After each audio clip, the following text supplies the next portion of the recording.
की सभा में मंच पे उपस्थित इस प्रदेश के डायरेक्टर एग्रीकल्चर डॉक्टर के शर्मा साहब, उनके बगल में प्रदीप जी शास्त्री जी, मदन मोहन झा साहब डायरेक्टर हैं जो सेंट्रल संस्कृत यूनिवर्सिटी, रोहित जी जिन्होंने हम सबको यहाँ इकट्ठा किया हुआ है, गंडोत्रा जी, और सबसे महत्वपूर्ण व्यक्ति यहाँ आज हमारे उपाध्याय जी, जिनके सारी विपरीत परिस्थितियाँ होने के बावजूद भी उन्होंने इस कार्यक्रम को बहुत ही अच्छे तरीके से आयोजित किया।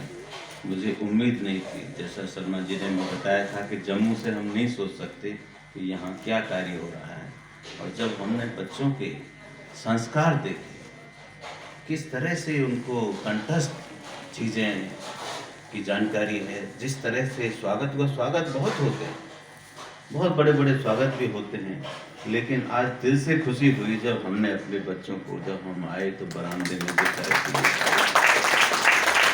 पूरे पाठ पूजा के दौरान मैं एक एक बच्चे को देख रहा, उनके एक्सप्रेशन देख रहा था और उसमें उत्साह और आंखों में चमक देख रहा था कि ये नहीं था कि स्कूल में बच्चे बिठा दिए, कोई नाखून खा रहा है, कोई कान खुजा रहा है, कोई सिर पे हाथ घुमा रहा है, ऐसा कोई बच्चा नहीं था। सब में उत्साह था और सब बहुत ही अच्छी तरीके से अपना एक्सप्रेशन दे रहे थे। मुझे लगा संस्कृत एक तो गला, मुझे लगता है कभी आदमी का खराब नहीं होगा जो संस्कृत पढ़ेगा, क्योंकि उच्चारण जो होता है उसमें एक, जैसे शर्मा जी बोले थे, एक एनर्जी होती है। दूसरा, आपके जो लंग्स हैं, मुझे नहीं लगता कभी लंग्स में कोई बीमारी आएगी।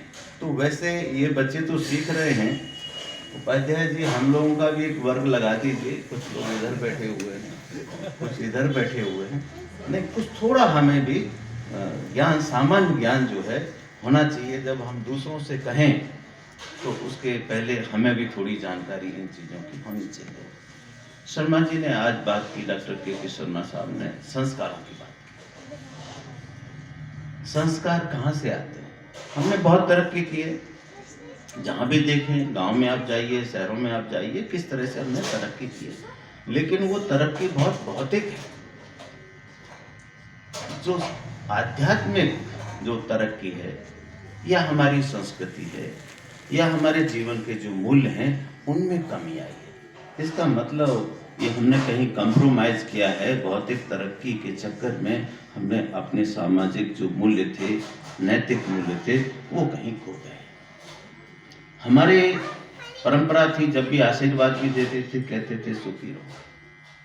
तो ये भी मैं हर मन से कहता हूँ कि इस तरक्की के साथ में जो हमारी खुशी थी वो भी कम होती जा रही है। अब संस्कार बनते कैसे हैं? संस्कार 3 लेवल पे बनते हैं। जब बच्चा छोटा होता है, यहाँ कुछ बहुत छोटे बच्चे भी हैं और उससे भी जो छोटे होते हैं, 7 साल तक संस्कार बनते हैं। पहली जो श्रेणी होती है, एक छोटा बच्चा होता है, उसे अच्छे बुरे का कुछ नहीं पता। वो सांप को भी देखेगा तो उसे भी पकड़ सकता है, वो गरम तवे पे भी हाथ रख सकता है, लेकिन गरम तवे पे हाथ रखने के बाद उसे महसूस होता है कि ये इससे कष्ट होता है, वो फिर रिपीट नहीं करेगा। ये आपका जो मानस पटल होता है, जब आप बच्चे होते हैं, वो तो क्लीन स्लेट की तरह होता है। उस पर जो आप लिखते हैं वो जीवन भर के लिए इम्प्रिंट हो जाता है। आपके घर में कैसा व्यवहार होता है, आपके माँ बाप किस तरह के आपस में संबंध रखते हैं, लड़ते हैं, झगड़ते हैं, गाली गलौज करते हैं, झूठ बोलते हैं। किसी का फोन आया, बच्चे ने फोन उठाया, जरा पिताजी हैं क्या, शर्मा जी हैं क्या, या झा साहब हैं, कोई भी। तो उस बच्चे ने गया, पिताजी को बताया कि फला फला का फोन है, कह दो, मना कर दो, घर में नहीं है, वो कुछ पैसे ले रखे हैं, मांगने आया होगा। अब बच्चे के दिमाग में क्या इम्प्रिंट हुआ कि किसी समस्या से बचना होता है तो झूठ बोलने का सहारा लेना पड़ता है। ये उसके दिमाग में बचपन में इम्प्रिंट हो गया। दूसरा, किसी बच्चे ने गिलास तोड़ दिया, तोड़ा तो कोई नहीं, कोने पर रखा था, गलती तो आपकी थी, कोने पे गिलास रखा था, बच्चे का हाथ लग गया, टूट गया। अब आपका रिएक्शन क्या हो सकता है? एक रिएक्शन हो सकता है जो आपने अपने पिताजी से सीखा था, तुरंत थप्पड़ मारा और कहा उल्लू के पट्टे, ये पैसे पेड़ से गिरते हैं, ये तेरा बाप लाएगा क्या, गिलास तोड़ दिया। बाप तो खुद ही है लेकिन बोल देगा। अब बच्चे के दिल में, दिमाग में ये इम्प्रिंट हो गया कि कोई नुकसान बच्चा करता है तो मेरा व्यवहार क्या होना चाहिए। दूसरा पिताजी, दूसरे बच्चे का पिताजी, गिलास टूटता है तो क्या कहता है, बच्चे कोई बात नहीं बेटा, ये गिलास कोने पे रखा था, आगे से गिलास की तो कोई बात नहीं है, तुम्हारा पैर पड़ जाता, चोट लग सकती थी, आगे से ख्याल रखना। अब वो बच्चे के दिमाग में आगे जब वो बड़ा बनेगा तो उसका व्यवहार ये होगा, उसका कोई नुकसान होगा तो वो उस तरह। तो जो हम अलग अलग व्यक्ति का अलग अलग व्यवहार होता है वो संस्कारों के कारण। एक लेवल का संस्कार ये होता है जिसमें आप इस एज ग्रुप में हैं। दूसरा जो संस्कार, एक ही परिवार के दो लोगों में भी अलग अलग व्यवहार हो सकता है, वो संगति से बनता है। किस संगति में आप रहते हैं, स्कूल में किसके साथ रहते हैं, किस तरह की चर्चा करते हैं, किस समाज में आप रहते हैं। और तीसरा संस्कार जो बनता है वो आपका जब जिस परिवेश में आप काम करते हैं। अब शर्मा जी डायरेक्टर हैं, बसौली से बनी से लेके कहाँ कहाँ तक इनका साम्राज्य फैला हुआ है। इनके ऊपर अफसर भी हैं, नीचे भी हैं। अब वो किस तरह के लोग हैं, वो वहां का एनवायरनमेंट क्या है। आपने संस्कार बहुत अच्छे थे, फर्स्ट लेवल के संस्कार भी बहुत अच्छे थे, एजुकेशन के संस्कार भी बहुत अच्छे थे, लेकिन जिस परिवेश में आप ऑपरेट कर रहे हैं वहां सिस्टम दूसरा है। कुछ दिन पहले आईआईटी का एक ग्रेजुएट था, बहुत होनहार बच्चा था, वो इसमें पेट्रोलियम डिपार्टमेंट जो होता है, जो मिनिस्ट्री ऑफ ऑयल और ये सब होता है, तो उसका एडमिनिस्ट्रेटिव पोजीशन पे था। तो वो चेकिंग करता था, छापे मारता था कि कहीं कोई मिलावट तो नहीं हो रही है पेट्रोल वगैरह में। उसका माफिया ने मर्डर कर दिया था। वो एक ऐसा चक्र होता है, एक क्या नाम था उनका, आईएएस थी, मिनिस्ट्री ऑफ एग्रीकल्चर में थी, पहले उनकी नोएडा में पोस्टिंग थी, अभी भी वो नोएडा में ही पोस्टेड है, और कुछ दिन के लिए मिनिस्ट्री ऑफ एग्रीकल्चर में राधा मोहन सिंह जी के साथ में वो ओएसडी थी। तो उनसे मेरा मिलना जुलना है। अखबार में उनका आया था कि जो सैंड माफिया था, बहुत ईमानदार लेडी है, सैंड माफिया था, उसको रात में चेक करना, फोर्स लेके जाना, और उन पर लाइफ पे कई अटेम्प्ट। ईमानदारी। अब इसमें दो चॉइस है, या तो आप उस सिचुएशन से आप कंप्रोमाइज कर लो, उनके रंग में रंग जाओ, और या आप में इतना साहस हो कि जो आपकी वैल्यू सिस्टम लेके आए थे संस्कार, उसकी आप रक्षा कर सको। तो सबसे जो स्ट्रॉन्ग जो चरित्र आपका बनता है, संस्कार बनता है, वो आपका इस लेवल पे बनता है। और मुझे बड़ा अच्छा लग रहा है, बड़ा सुकून यहाँ आके मिला कि हम जो हमारी खोई हुई अमानत थी, संस्कार, शिक्षा, संस्कृति, उसको आप जो है लाने में, ये चूड़ामणि संस्कृत संस्थान उसको लाने में प्रयास कर रहा है। नहीं तो लोगों के तो ये है कि स्कूल कॉमर्शियल हो गए, एजुकेशनल इंस्टीट्यूट, ये बिजनेस हो गया है एजुकेशन, कि बड़े बड़े स्कूल खोलिए, बड़ी बड़ी बसें रखिए, बड़े बड़े लोगों के बच्चों को आप पढ़ाइए और उसमें आप कमाई का धंधा करिए।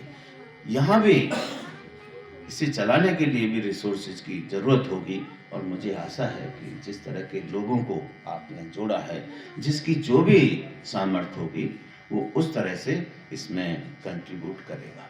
तो ये एक बहुत अच्छा मौका आपने हमें दिया, और रोहित शास्त्री जी ने कई प्लेटफॉर्म पे हमको यहाँ के लोगों से जोड़ा है। और डोगरी तो नहीं आती, लेकिन डोगरी कल्चर में हम पूरे रंग गए हैं। हर कार्यक्रम में उनके जाते हैं, एक लीडरशिप की बात आपने की थी। लीडर का बहुत बड़ी जिम्मेदारी है, चाहे इस संस्थान के लीडर हों, चाहे उपाध्याय जी लीडर हों, चाहे शर्मा जी पूरे एग्रीकल्चर डिपार्टमेंट के लीडर हों। बच्चों के लिए मैं एक थोड़ा सा माहौल को वो करने के लिए, एक हाथी था बच्चों, एक हाथी था गांव में, और वो हाथी की खासियत थी कि वो उड़ सकता था। हाथी उड़ सकता था और उसकी बच्चों से भी दोस्ती थी। आपने पंचतंत्र की कहानियां भी इनको पढ़ाया करिए, उसमें पशुओं के माध्यम से, पक्षियों के माध्यम से, बहुत अच्छी अच्छी कहानियों के माध्यम से पूरा मैनेजमेंट उसमें बताया गया है। तो एक कहानी उसमें पंचतंत्र की थी, हाथी उड़ सकता था। हाथी की दोस्ती गांव के बच्चों से भी थी, जैसे आप हैं।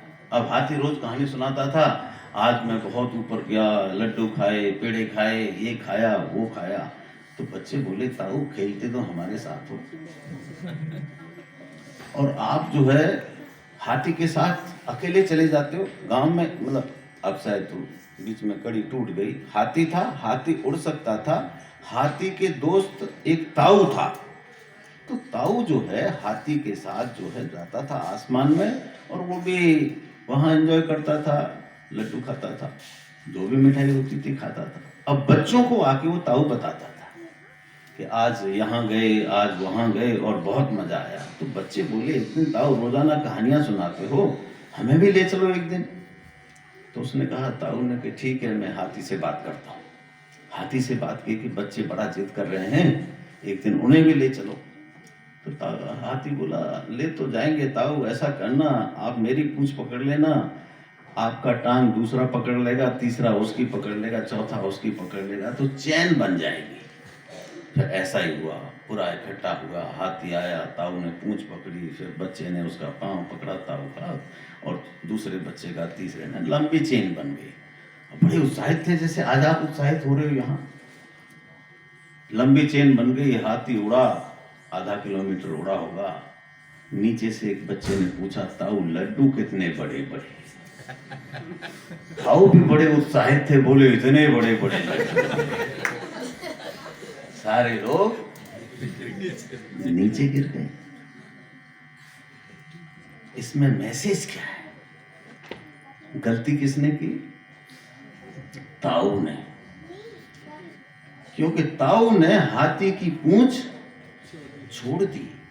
अब उसको चाहे आप नैतिकता ले लीजिए, चाहे जिम्मेदारी ले लीजिए, वो उसने छोड़ दी और सारा ऑर्गेनाइजेशन धराशायी हो गया। यदि शर्मा जी पूंछ छोड़ दें तो सारा डिपार्टमेंट ध्वस्त हो जाएगा।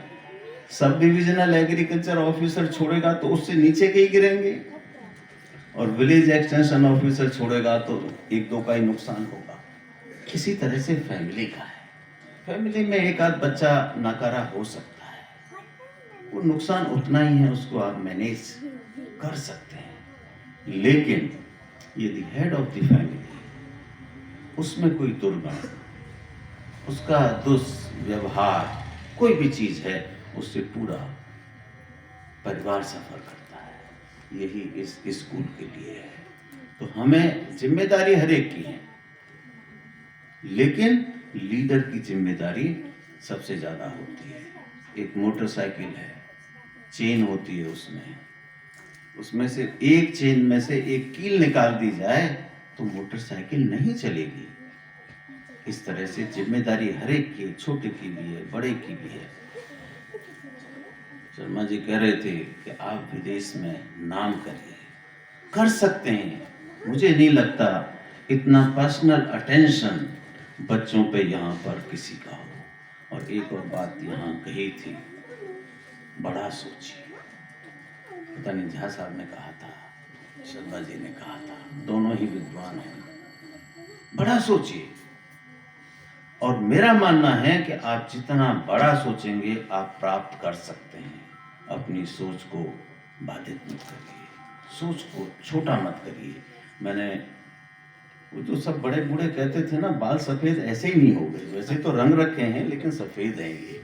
तो हमें इसका मतलब नहीं समझ में आता था, अब समझ में आता है कि आदमी को कितना भी समझाया जाए वो समझता नहीं है। जब इस काल चक्र से वो गुजरता है तब उसे महसूस होता है। बड़े बूढ़े ठीक कहते थे, कितना समझाते थे, लेकिन हमारी समझ में नहीं आता था। ये बातें बिल्कुल सिद्ध हैं कि आप जितना बड़ा सोचेंगे आपको उतनी बड़ी प्राप्ति होगी। छोटा सोचेंगे छोटे बनेंगे, बड़ा सोचेंगे बड़े बनेंगे। और बड़ा बनने के लिए कोई बहुत बड़ा विद्यालय की जरूरत नहीं है, बहुत पेरेंट्स आपके बहुत पैसे वाले दौलत वाले हों ये भी जरूरत नहीं है, आप बहुत ज्ञानी हो जाएं वो भी जरूरत नहीं है। आप ज्ञानी होइए, मैं मना नहीं कर रहा हूँ, उपाध्याय जी बुरा मान जाएंगे, बताइए पुलिस साहब क्या कहेंगे, लेकिन आप में एक जुनून होना चाहिए बड़ा बनने के लिए, जो इस मन से बात हुई है।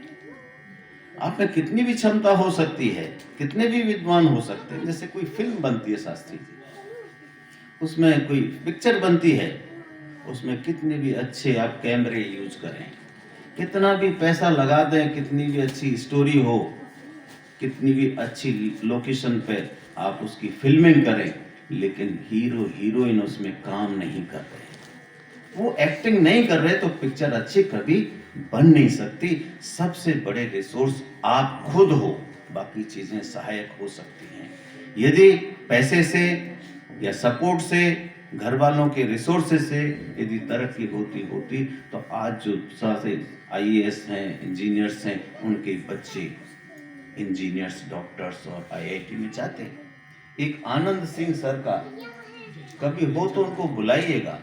एक आनंद सिंह सर हैं पटना में, खुद IITian है, उन्होंने हाँ सुपर 30 उनके ख्याल में जैसे पाठक जी के आया, शक्ति पाठक जी के, ऐसे लोग जुड़ते गए, रोहित जी जैसे, उपाध्याय जी जैसे, उन्होंने IIT का जॉब, उनको जैसे बता रहे थे शर्मा जी 2 करोड़ के जॉब भी मिलते हैं, उन्होंने वो उस डायरेक्शन में नहीं गए, उन्होंने एक स्कूल खोला ऐसा ही अपने घर में 30 बच्चों को, वो गरीब बच्चों को, गांव के बच्चों को, मदन मोहन जी तो वहीं से हैं, बिहार से हैं, पटना से, उन्होंने 30 बच्चे सेलेक्ट करते हैं गांव से, गरीब परिवारों के, और उनको अपने घर में एक हॉल में उनको रखते हैं, उनकी माँ उनका खाना बनाती हैं, और उनको वो जो है वो और उनके कुछ साथी IIT की ट्रेनिंग देते हैं। अब यहाँ भी कोटा में IIT की ट्रेनिंग होती है, लाखों रुपए देने होते हैं, और 1-1, 2-2 साल आपको कक्षाएं 12वीं के बाद में छोड़नी पड़ती है पढ़ाई, वहाँ जाके कोचिंग लेते हैं, कभी फादर साथ रहता है, कभी मदर साथ रहता है, ऐसे बहुत सारे परिवार को मैं जानता हूँ। फिर भी उसकी सक्सेस रेट 8-10% होती है कोटा में, और सुपर 30 का ये रिकॉर्ड है, 1 साल को छोड़ के हर साल 30 में से 30 बच्चे IIT में सेलेक्ट।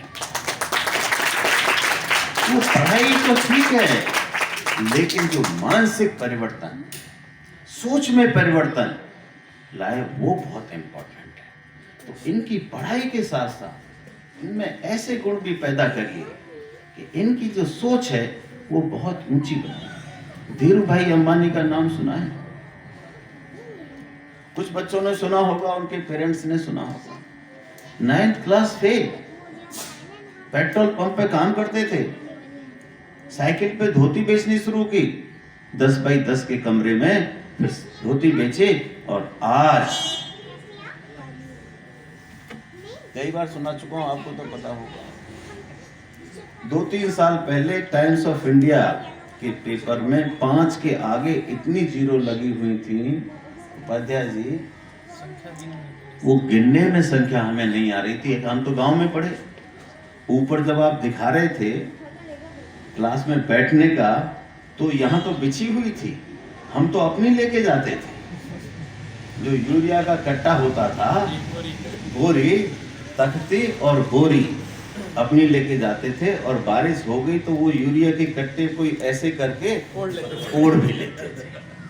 तो उस परिवेश से भी हम आए हैं, तो ये सुविधा तो हमें अच्छी लगी। वो 5 के आगे इतनी जीरो थी, हमारी गिनती खत्म हो जाती है। इकाई, दहाई, सैकड़ा, हजार, 10,000, लाख, 10 लाख, करोड़, 100 करोड़, इससे आगे हमें आता नहीं। 5 लाख करोड़ उसकी दौलत, 9th क्लास फेल, अनपढ़ माँ बाप, 1 बीघा जमीन। उनका इंटरव्यू लिया गया कि आपने इतनी तरक्की कैसे की। उन्होंने कहा बड़ा सोचो, जो अभी यहां बात हुई थी, बड़ा सोचो। अब ऐसा नहीं है कि साल भर बाद मिले तो फिर पूछा क्या हो हाल चाल है साहब, बड़ा ही सोच रहा हूं। 2 साल बाद मिले तो बड़ा ही सोच रहा हूं। बड़ा सोचो, जल्दी सोचो। और उन्होंने कहा, अब्दुल कलाम जो हमारे प्रेसिडेंट थे, उन्होंने भी कहा सपने देखो। बड़ा सोचो मतलब सपने देखो। और सपने का मतलब ये नहीं है कंबल तान के सो जाओ, डॉक्टर साहब ने भी सर्टिफिकेट दे दिया है तो कंबल तान के सो जाओ, सपने देखो, बड़े हो जाओगे। सपना मतलब आपको मजबूर कर दे कि आपकी नींद गायब हो जाए, फिर आप में जुनून प्राप्त। उन्होंने कहा आपको इच्छा तो हर एक की होती है, हमारे पास भी लंबी गाड़ी हो, हमारा भी बड़ा मकान हो, हमारा भी ऐसा हो, इच्छा हर एक की होती है, लेकिन जुनून होना चाहिए और हौसले होना चाहिए। और मेरा मानना है जिसके पास में ये 2 चीजें हैं, जुनून है आगे बढ़ने का और हौसला है, वो आगे बढ़ सकता है। समय काफी हो गया है। एक उदाहरण देके मैं, कई हैं, पेपर पढ़ा करिए, इनको वो कहानियां, उत्प्रेरक कहानियां सुनाया करिए। पटना का लड़का आईएएस बना, कलेक्टर जिसे कहते हैं, और उसका फादर रिक्शा चालक। ऐसी लड़की सीए टॉप की जो देख नहीं सकती, ऑडियो से सुन सुन के उसने एग्जाम दिया। कितने ही उदाहरण हैं, जब आईआईटी का रिजल्ट आता है, यूपीएससी का रिजल्ट आता है, ऐसे उदाहरण आप बच्चों को सुनाइएगा, तरक्की कैसे होती है। एक अरुणिमा, वो भी आपके बिहार से थी, अरुणिमा कुमारी, आप बहुत से लोगों ने सुना होगा। रेलवे में उसकी एक्सीडेंट हो गया और उसको बदमाशों ने बाहर फेंक दिया, रेलवे चलती रेल से, उसका पैर कट गया। पैर कट गया, जब वो इलाज कराने के लिए हॉस्पिटल में गई तो उसने, जब ठीक हो गई, पैर तो कट ही गया लेकिन ठीक हो गई, तो उसने डॉक्टर से कहा, डॉक्टर मैडम मुझे बछेंद्री पाल से मिलना है। बछेंद्री पाल कौन थे? जो सबसे पहले एवरेस्ट की चोटी पे चढ़ी थी। बछेंद्री पाल से मिलना है। उत्तराखंड में बछेंद्री पाल टेरी गढ़वाल में रहती है, उसके घर गई वो, और उसने अरुणिमा सिन्हा जिसका पैर कट गया था, उसने बछेंद्री पाल से कहा, मैडम मुझे एवरेस्ट चढ़ना है। बछेंद्री पाल ने नीचे से ऊपर तक देखा कि इसके तो पैर नहीं है, और ये महिला कह रही है कि मुझे एवरेस्ट चढ़ना है। उसकी आंखें नम हो गईं और बछेंद्री पाल बोली, अरुणिमा तू एवरेस्ट चढ़ गई, बिना पैर के भी तुम्हारे विचार में ये आया है, जहन में ये आया है कि तुम्हें एवरेस्ट चढ़ना है, तो आज ही एवरेस्ट चढ़ गई। और वो महिला एक बार नहीं, बिना पैर के 2 बार एवरेस्ट चढ़ी, बिना पैर के 2 बार चढ़ी।